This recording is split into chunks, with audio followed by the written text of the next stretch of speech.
Make it 7 straight winning days, a 17-7 run, and a historic Dinger Tuesday winner. Let's talk some baseball. What's going on, everyone? Welcome back into another episode for Just a Bet Outside. I'm your host, Steven, and we're coming off a 7th straight winning day, as you just heard. It was awesome. 3-1 day, should have been a 4-0 sweep. I can't even believe that one didn't hit, but we'll talk about the bets in a little bit. We got to get to this Dinger Tuesday winner. I don't even know what to say. Here's the winner. Let's just say who it is, what he did first. Congratulations to Ray Harris 2900. What was his bet? Cal Raleigh 2+ home runs at plus 2200. I technically never said you can't bet a guy for 2 or more home runs or 3 or more. So that was one heck of a win. Just incredible. I only said you could have one player. It doesn't matter how you want to do it. And Cal came through for him. By far the biggest odds we've had for a winner. So congrats to you. Go buy a lotto ticket. That is pretty sweet. Reach out in the Discord, on Twitter, YouTube, whatever. We'll get you that money for the win. But that is one hell of a win. So real quick, WNBA hit another winner. How about a 7-1 run in the WNBA? We've been rolling a little bit. So if you want to check those bets out, they're on X, they're on Discord, and they're also on the community tab of the YouTube profile page. What do all three of those have in common? They are all absolutely free. So go check those out. But we have a huge slate today. We have a 16-game slate. That's right. That means we have a double header also. So we got to get right into it. Also, because I got to get up early because my wife is making me go hiking. No, I'm excited about it, but we got to get up early and get it done. So anyways, here's the baseball fun fact. Red starter Johnny Vandermeer pitched 2 back-to-back no-hitters on June 11th and June 15th, 1938. 2 back-to-back no-hitters. He is the only player to ever do that. Obviously, that's pretty incredible. But a side note, a Blue Jays pitcher named Dave Stieb, I don't remember exactly, he lost no-hitters during the 9th inning in consecutive starts. That's right. In 1988, he had 2 consecutive starts. We had a no-hitter going to the 9th inning, and he got 0. That is brutal. But anyways, just want to point that out. I was 2 years old. Sorry, Dave Stieb. I do not remember those games. But in this video, we're going to recap yesterday. Like I said, another winning day of 3-1, and then we're going to go over the good and bad hitter matchups, and then it's hump day, which means it's time for who's on fire, talking hitters on fire in the last 7 days. Then those good pitcher strikeout matchups, and we got a lot of them for you. The entire 16-game pitcher report, the big game breakdown, the best bets, the hitter parlay ideas, which have been pretty hot lately, and we wrap it all up with the bets recap. This outline is insanely long. We have a lot to get into, and just so I don't make Ryan behind the scenes too mad, I'm going to try to get through it as efficient as I can. But hit that like button, leave a comment below. You guys are helping this channel grow. We may hit 26,000 subscribers by the end of Wednesday. You guys are freaking awesome. I cannot thank you guys enough. So let's get it rolling, and it starts with the recap. There it is, a winning 3-1 day. Zach Wheeler to record a win, never a doubt, except for he only pitched 5 innings exactly because I think he left the game with an injury is what someone told me, but he got the job done. Plus money winner. That was sweet as they crushed the Dodgers. Rays team total over 1.5 in the first 5. This may be a first for me, guys. I cashed a bet before the Rays were ever recorded an out. Before the Yankees ever recorded an out. 0 outs in the first inning, and they already had over this with 4 runs. Yandy Diaz, Elliot Ramos, 1+ hit each. Yandy got it done. Elliot Ramos hit a bomb. And guess what? That takes us to the 4th bet.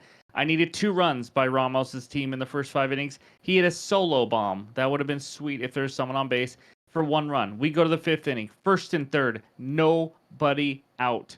All I need is that guy on 3rd to score, and I get to sweep. I'm feeling really good.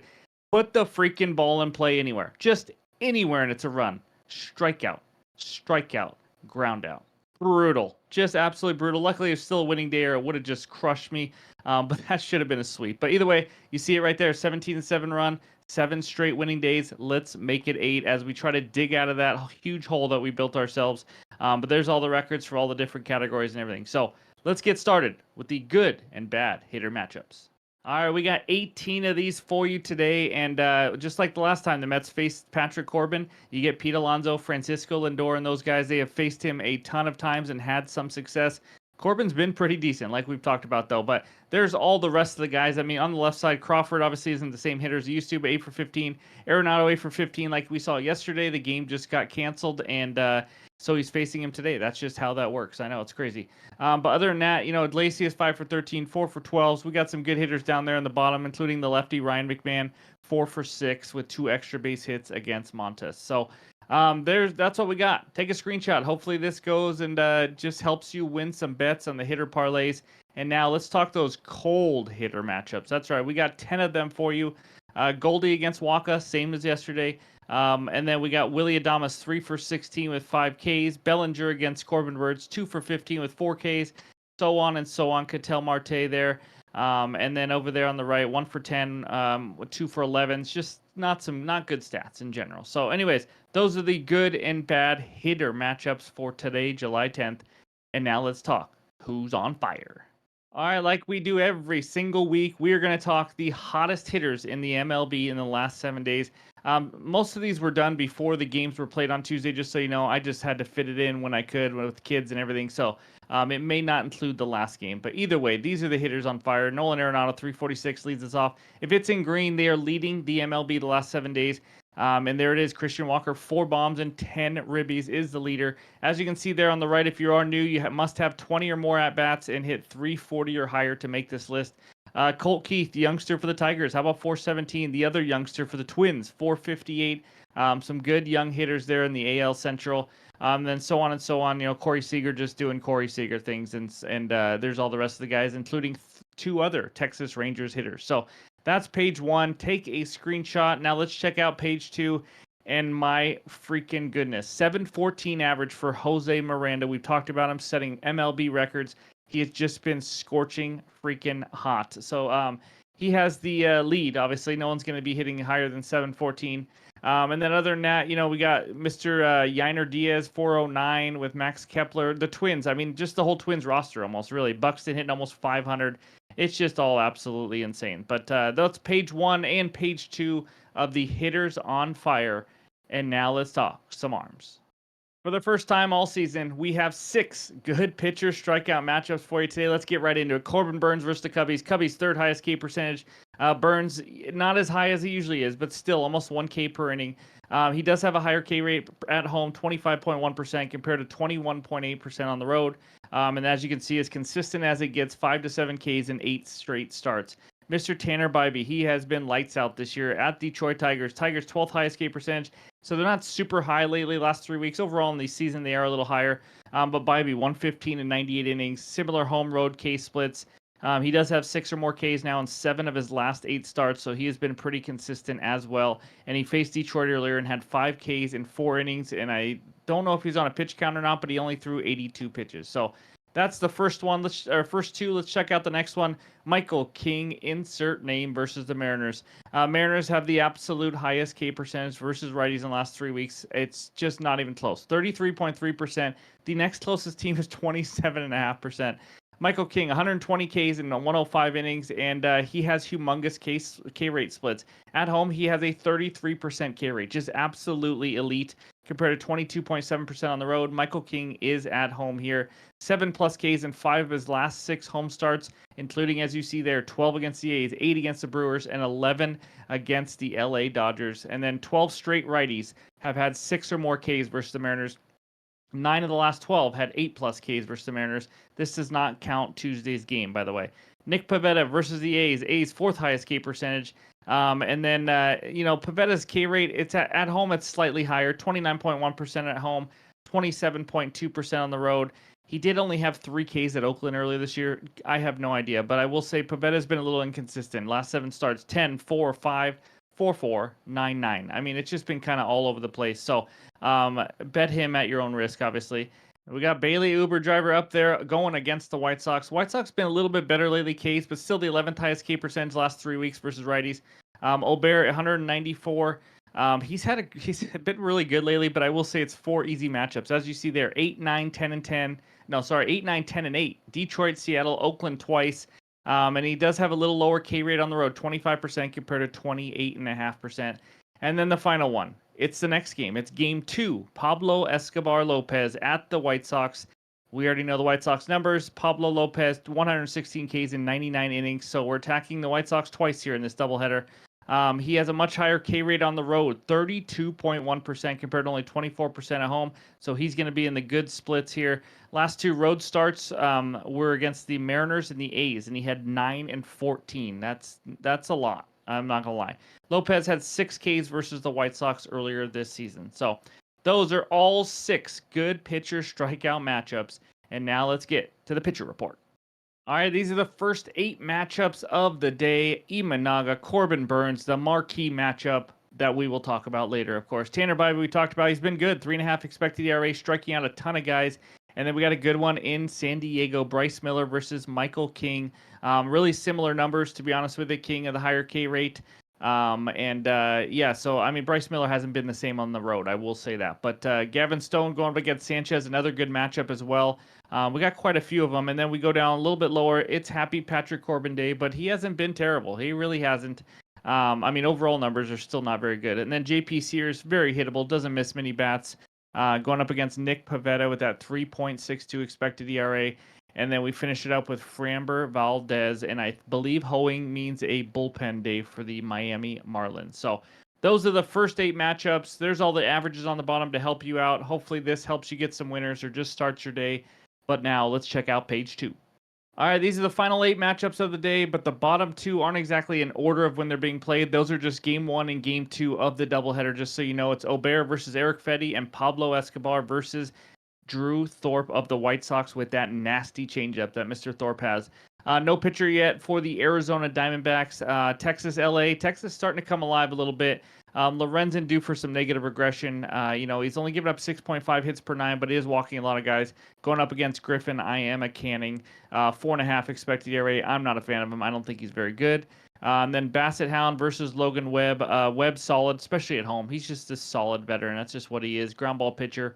And then Sonny Gray has been a little up and down lately, but going up against Michael Waka Waka there after a game got postponed yesterday. So not much to talk about in the St. Louis. I like Palante better than Marsh. Marsh has looked pretty awful lately, that's for sure. But those are all 16 matchups for the day.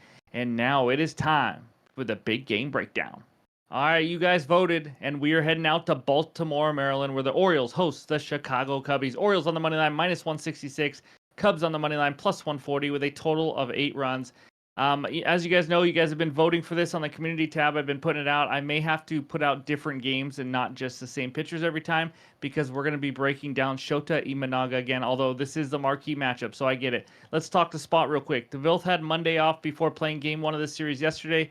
This will be game 2 of a 6-game homestand for the A's, or for the Orioles, and second game of a 7-game road trip for the Cubbies. Orioles 7-3 in the last 10, Cubs 5-5 in the last 10. That doesn't count what just happened in game 1. Actually, now that I'm saying it out loud, the Cubbies just absolutely destroyed the Orioles in game 1. Now, starting pitcher matchup, this is what it's all about. Mr. Imanaga versus Corbin Burns. Shota, we've talked about him last start, I think, on the big game breakdown. This is his second time, and Zach Wheeler's had 2, although we are 2-0 on Zach Wheeler's starts. But I'm not going to be too long on him. Well, I say that just to make Ryan happy. But he's given up 3 and 10 earned runs in the last 3 starts. Tough matchups, though. He's faced Philly, San Fran, and the New York Mets. We talked about it earlier. He's a big-time fly ball pitcher. It's not bad when you're playing in 60-degree weather, but now he's going to be playing in very, very, very hot weather here. It's not exactly ideal. The weather may be close to 100 degrees. I heard the ball is going to be flying everywhere. Well, as much as it can with 2 good pitchers. But home-away splits, 3.40 ERA at home, 2.88 on the road. So he's actually been better on the road. 3.31 xFIP at home, 4.16 xFIP on the road. He is due for some negative regression on the road. 27% K rate at home, 21.9% on the road. So here, he's just an average K rate guy on the road. Now, walk rate. We've had some guys get some winners last time I mentioned him because he is an elite walk guy at home. He has like a ridiculous, now it's 2% walk rate at home, but he's on the road. It's 6.5%. Still above average, still good, but I just wanted to point that out. Righty-lefty splits, pretty even here. He does give up more slugging to righties, not a real surprise. 10 of the 12 home runs he's given up this year have been to right-handed hitters. I mean, that's not that big of a surprise also because he's faced 199 righties and only 74 lefties this year. That's right. Only 74 left-handed hitters. Even K rate splits for righties and lefties. Now let's talk about Corbin Burnes. Solid first season with the O's. 14 of his 18 starts have been quality starts. He's in the top 15th percentile in the following stats: ERA, WHIP, expected ERA, xFIP, ground ball rate, swinging strike percentage. This guy has been freaking good, that's for sure.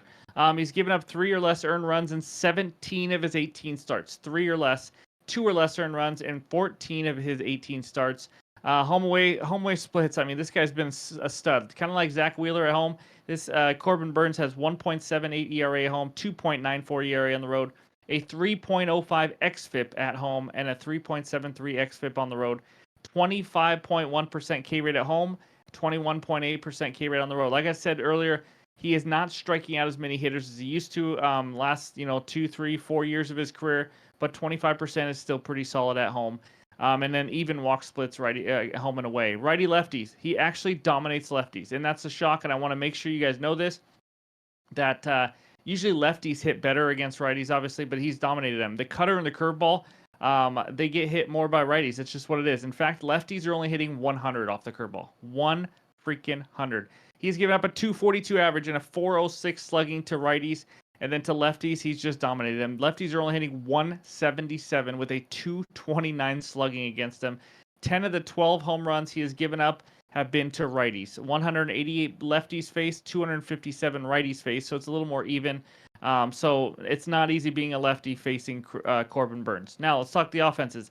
Cubs, better lately versus righties. They were bottom 5 for a while there. Last 3 weeks, though, 14th best WRC+, 17th slugging, 5th highest walk rate, 4th highest K rate. They are still striking out a ton. That has not changed. The average is better than it used to be for the Cubs, like I mentioned, because they're kind of an average offense the last 3 weeks, which is a good thing for them. Cubs have scored 4+ runs now on 6 of the last 10. They are starting to come around a little bit, but we will see if they can continue that. Orioles, better versus righties compared to lefties, and obviously they're facing a lefty here. Last 3 weeks versus lefties, 11th best WRC+, 10th best slugging, 6th lowest walk rate. That's right, they swing early in the counts, and they do not walk much. They have an average K rate, and as we know overall, the Orioles have been a top 5 offense all season long. Now the bullpen, the Orioles, last night, whatever you want to say, they used Baker, Akin, and Tates. Not a big deal to me.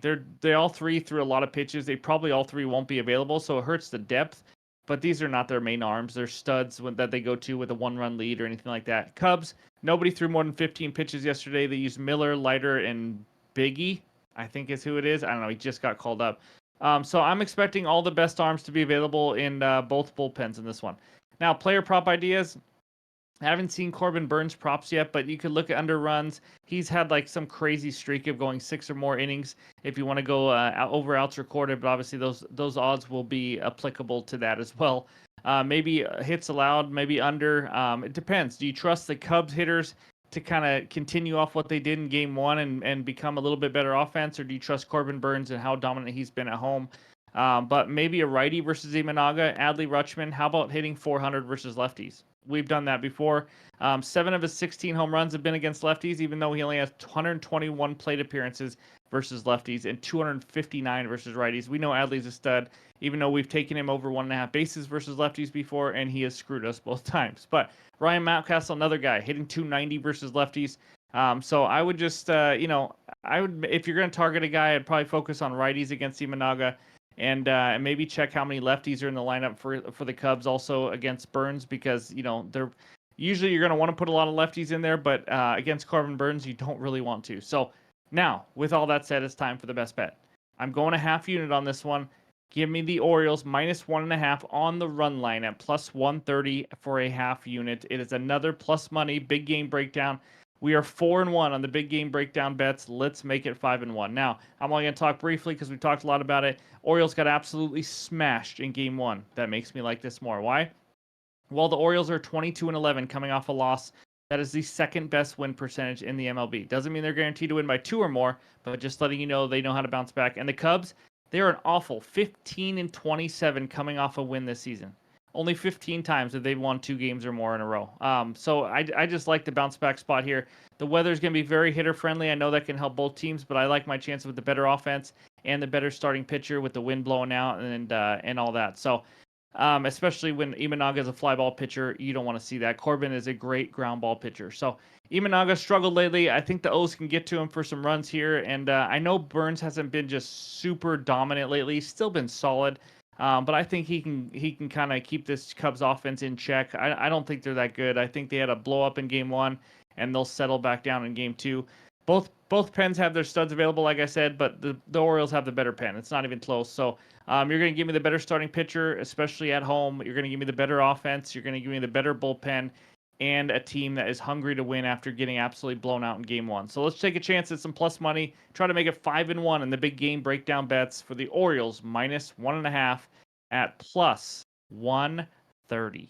All right, it's time for that KALSHI trade of the day. That's right. And before we get into our trade today, I do want to mention there is some hot topics right now on this website, including talking about that Fed rate cut, whether you want to trade on inflation. As you can see here, there is a ton going on. There's contracts traded, as you can see on each one.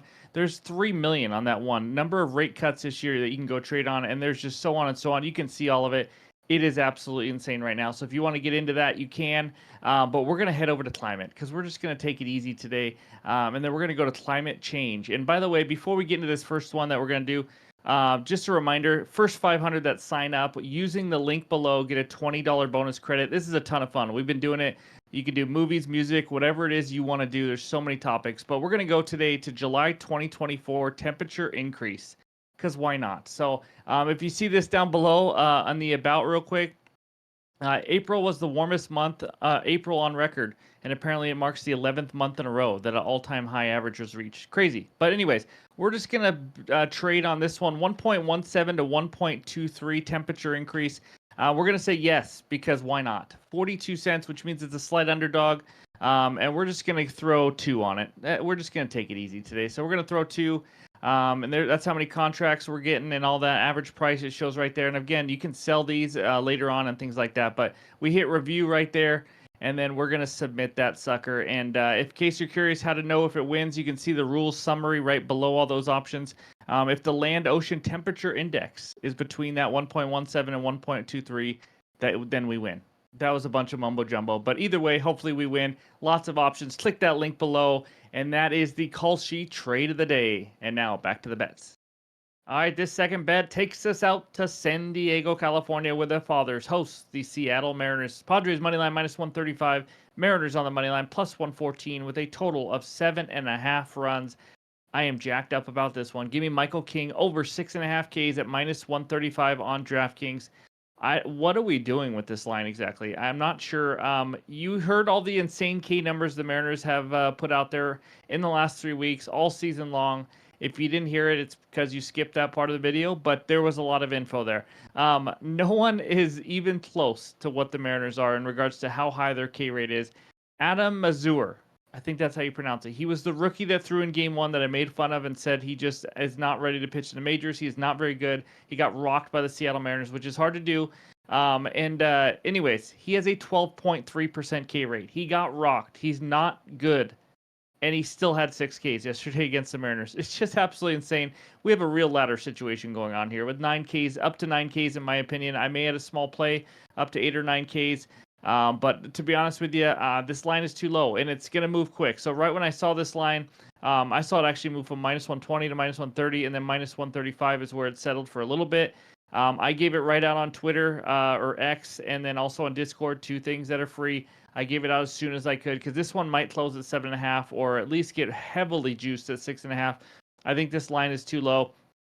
Just real quick, let's just take a look at this screenshot of Outlier. The Mariners have many players over 30% K rate. Kyle Raleigh's horrendous. I mean, he hits home runs, but he strikes out so much.